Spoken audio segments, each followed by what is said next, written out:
So you might not be surprised to learn that there's a way to find the generic function that'll tell us the instantaneous rate of change at any specific point. We just went through two examples, one where we found f prime of 2 and one where we found f prime of negative 3. And I definitely want you guys to get used to seeing these kinds of expressions. And when you see them, know that they're talking about the derivative at 2 or at negative 3. But we also want to find the or a function that we can just plug 2 or negative 3 into and get to the answer without having to do this work every time we have a new x value we want to know the derivative of. And of course, we're just going to use the same definition, and the math is going to look very similar. It's going to use this definition, but instead of plugging in a 2 and a 2 and a 2 or a negative 3 and a negative 3 and a negative 3, I'm just going to leave everything super open and super generic. F prime of x is going to equal the limit as h goes to 0. It's going to look just like these expressions, except for where you see the 2's or these negative 3's, I'm just going to leave it as x. So it's going to be x plus h quantity squared minus 3 times x plus h. That is just me taking x plus h and plugging it into this function. X plus h squared minus 3 times x plus h. Minus, what happens when I plug x into this function? I get x squared minus 3x. That whole thing all over h. So if this looks confusing or overwhelming to you, just take a pause and compare this messy chicken scratch to all this stuff up here. However much sense this stuff makes up here, this is maybe slightly more confusing, but it should be no more confusing. It's literally the same exact expression, except I'm not plugging in a number 2 or negative 3. I'm just leaving it as x itself. And then we're going to do all the algebra that we learned and that we just did in previous steps, only just more abstractly. We're going to take deep breaths, we're going to stay calm, we're going to do one thing at a time, and it's going to be awesome. So I'm going to pause the video and work with this expression, clean this board up and work with this expression so you can see how it plays out. It's just algebra that you've known since freshman year. You can do this.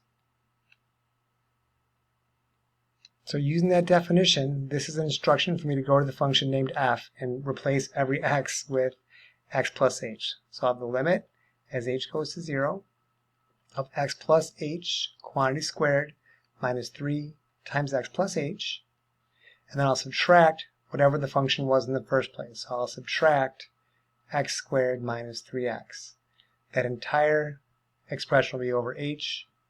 Now I'm going to use some algebra tricks. If I square x plus h, that gives me x squared plus 2xh plus h squared.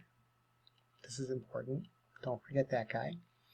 If I take this negative 3 and distribute it, it's negative 3x minus 3h. If I take this negative sign and distribute it, that's very important. It's a very common error. Don't forget to distribute it. We get a negative x squared plus a 3x all over h. And now we look for things that might cancel off. This x squared over here and this negative x squared, they knock each other out. This negative 3x and this positive 3x, if you remembered your minus sign, also cancel out. Nothing else cancels. So we are left with the limit as h approaches 0 of, do we have any like terms? Like terms? No like terms. So I'm going to put the h squared term first, just because that's how I was trained. It doesn't even matter. That was stupid of me, actually. Okay, so you get something like this. And again, in the numerator, there's an h that I can factor out. If you see the shortcut of canceling h off of every single term, leaving you with h plus 2x minus 3, be my guest. But I'm going to write it out the long way for people who like to see that. So factoring out the common factor of h leaves me with an expression that I don't love. These bad boys cancel, and I'm left with something that I can plug in 0 for h and not get 0 over 0. Notice that if I plugged in 0 for h here, I would get 0 over 0. That's an indeterminate form for a limit. But because these h's canceled off, I can plug it in, and when I plug in h equals 0, we're left with 2x minus 3. So that means if f of x equals this, f prime of x equals 2x minus 3. And you should be wondering what the heck that means. That means that's a function that if I tell that function an x value, it'll tell me the rate of change at that point. For example, if I wanted to know the instantaneous rate of change when x equals 2, I could plug 2 into that function f prime, and I would have 2 times 2 minus 3. So I would know that f prime of 2 equals 1, which is what we figured out in example 1a. If I want to know the derivative at negative 3, I can take that f prime function and plug in negative 3, and find out that f prime of negative 3 is whatever 2 times negative 3 minus 3 is, negative 9.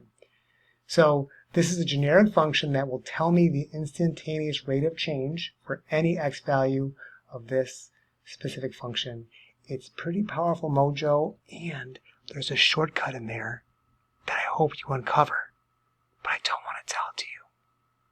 We'll see if you can figure it out. Any hoozles, that's how that works. Check out the next example to see a shortcut we can use with Wolfram Alpha. Otherwise, it's just a lot of algebra and a lot of patience and a lot of practice that you want to do.